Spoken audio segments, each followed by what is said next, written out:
The international border between two countries defines where one country ends and another begins. This is something that should be incredibly simple but often isn't. International borders come in a variety of shapes and sizes. Some are simply an imaginary line in the middle of the street, while others are much more clearly defined, and some are even guarded 24/7. But before I begin, I need to quickly define a couple of terms: enclave and exclave. An enclave is a country or part of a country that is entirely surrounded by another country, while an exclave is part of a country that is geographically separated from the rest of the country. In this example, country A is an enclave of country B because it's totally surrounded by it. In this next example, Y is an exclave of country A. Exclaves aren't necessarily always enclaves too, either because they have more than one border or because they have a coastline.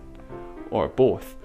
In this final example, X is both an enclave and an exclave. It's an enclave of country B and an exclave of country A. There's 3 countries in the world that are enclaved by another country, the first of which is the Vatican City, home of the Pope and the smallest country in the world, which is an enclave of Italy. And Italy apparently loves enclaves because it also has the country of San Marino enclaved within its borders. But if that's not enough to convince you Italy loves enclaves, then take a look at Campione d'Italia, an Italian exclave which is an enclave within Switzerland. This tiny municipality, home to 2,000 Italians, uses the Swiss franc as its currency and is exempt from EU VAT, a fact which is greatly taken advantage of in the form of Europe's largest casino. So, Italy is a country that has not one but 2 countries within its borders, and part of it is enclaved within another country. The final and by far largest enclaved country in the world is Lesotho, with a population of just over 2 million, is surrounded by South Africa. To put the size difference into perspective, here's a comparison between San Marino and Vatican City. And now here's Lesotho. Lesotho is 70,000 times the size of Vatican City.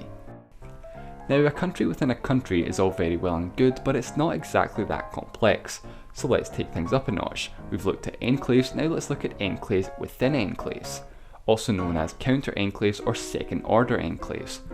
Now, I'm not talking about country A within country B within country C. While that would be an enclave within an enclave, there's no examples of that in the world. I'm talking about country A within country B within country A. Once again, there's 3 examples.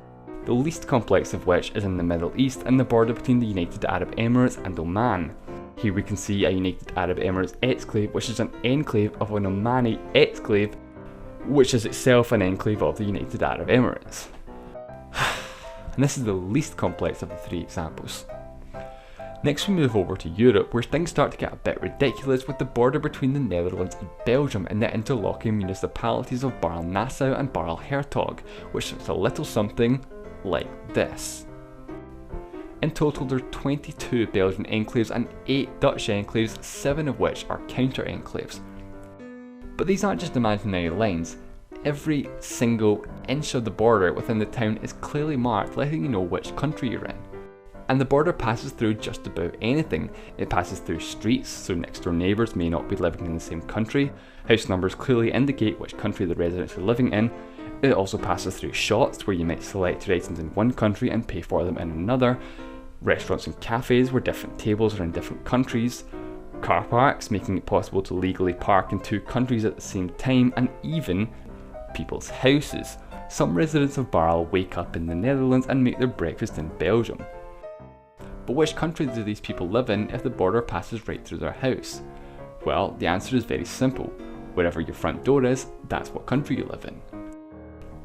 Well, it's simple unless you live in this house, in which the border passes directly through the front door. This is the only house that's part of both countries. It has 2 doorbells, one for each country, and 2 house numbers because it has 2 addresses. Before 1995, the borders weren't marked and were left vague. This caused an unfortunate situation for a Belgian man living in Belgium.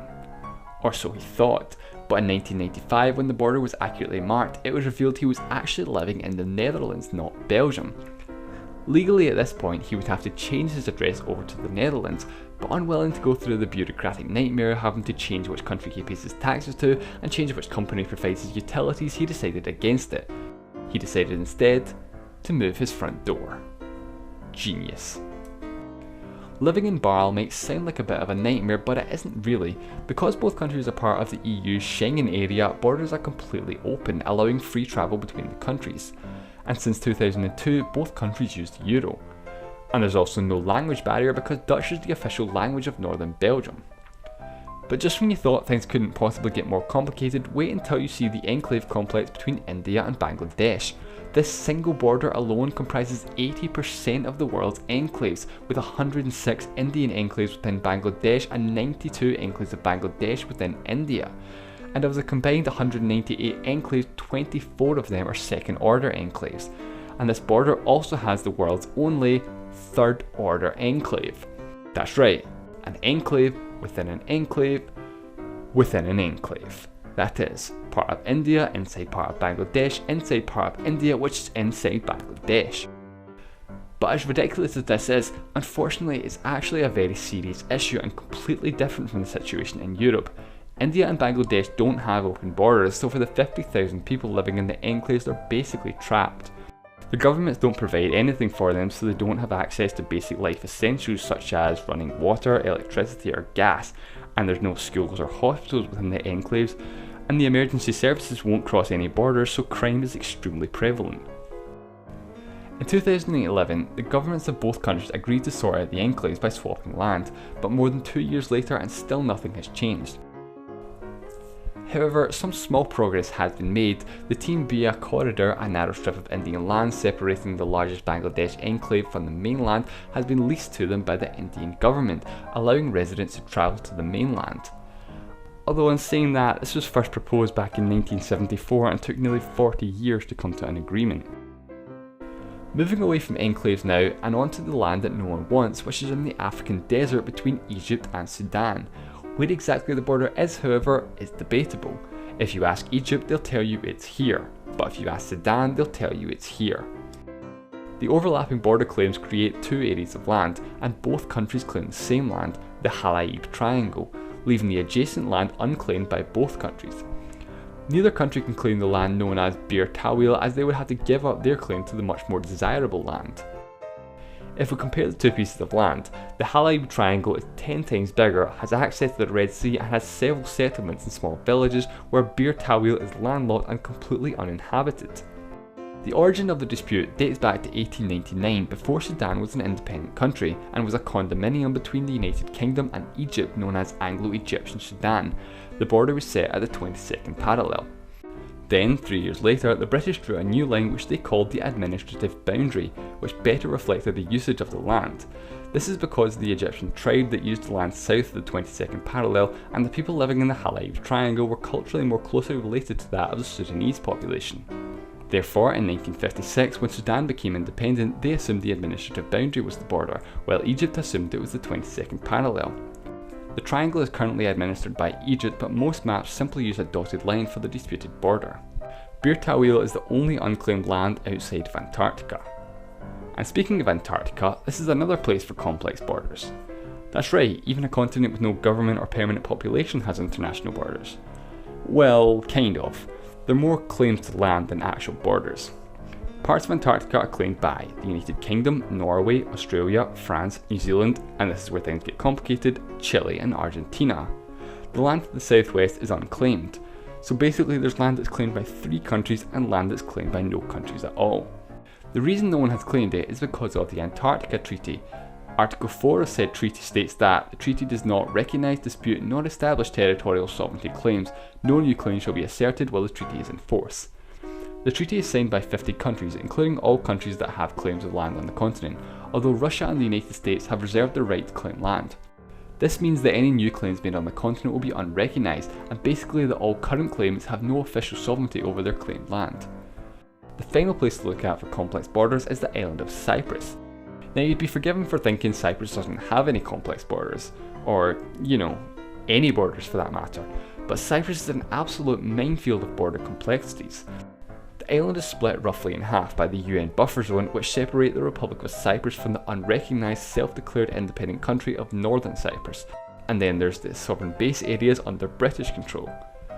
But the complications don't end there. We're back to enclaves and exclaves again, with the Northern Cyprus exclave on the northwest coast of the island, and within the eastern sovereign base area of Dhekelia there's 4 exclaves of Cyprus, 3 of which are enclaves, 2 of which are so close they're only separated by a British road. And if we take a closer look right here, we can see the same again, a British road through Cyprus. and this is the only part of the island not split by the UN buffer zone. The British Road basically acts as the de facto international border. But it's not actually an international border because Northern Cyprus is considered occupied territory of the Republic of Cyprus and is almost totally unrecognised as a country. Only one UN member recognises Northern Cyprus: Turkey. Which is unsurprising given that the official name of Northern Cyprus is the Turkish Republic of Northern Cyprus. The cause of the border irregularities go back to before 1960, when the island of Cyprus was a British colony. Then, in 1960, when Cyprus gained independence, the United Kingdom kept the land around their RAF bases given their strategic locations just off the Middle East. Then, in 1974, Turkey invaded Cyprus and took about 40% of their land. Barriers were built in the middle of the island, which is now guarded by UN peacekeeping forces. Then, in 1983, the Turkish Republic of Northern Cyprus was established, and not much has changed since then. Of course, this is by no means an exhaustive list. There's plenty more complex borders in the world, like the border between North and South Korea, which technically isn't a border because technically it's still at war, or the maritime border between the Diomede Islands, which also happens to be the international date line. Therefore, despite only being 4 kilometers between the islands, there's a 23-hour time difference. But those are topics for another day. Thanks for watching.